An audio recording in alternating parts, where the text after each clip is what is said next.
రైల్లోని AC క్యాబిన్లో ఓ lawyer ఒంటరిగా ప్రయాణిస్తున్నాడు. కొంతసేపటి తర్వాత ఓ అందమైన మహిళ వచ్చి ఎదురుగా ఉన్న సీట్లో కూర్చుంటుంది.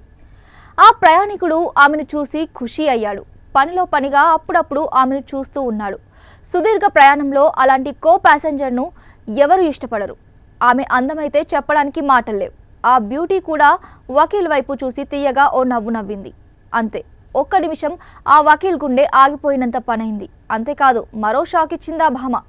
కొంచెం టైం తీసుకొని మెల్లిగా ఆ సుందరి అవతలి వైపు నుండి వచ్చి అతని పక్కనే కూర్చుంది. అంతే, మనోడికి ఫీజులు ఎగిరిపోయాయి.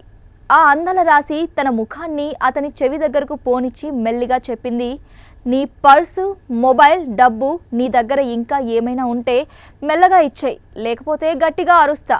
జనాలంతా నిన్ను పచ్చడి చేస్తారు అంటూ చావు కబురు చల్లగా చెప్పింది. వెంటనే ఆ వ్యక్తి ఆమెతో ఏవో సంజ్ఞలు చేశాడు. ఆమెకు అర్థం కాలేదు. కొంచెం పరిశీలించి చూడగా తాను చెవిటివాడిని, ఏదైనా చెప్పాలనుకుంటే కాగితం మీద రాయి అంటూ సంజ్ఞతో వివరించడం ఆమెకు అర్థమైంది. అంతేకాదు, ఆ వ్యక్తే తన జేబులోంచి ఓ కాగితం ముక్క కూడా తీసిచ్చాడు.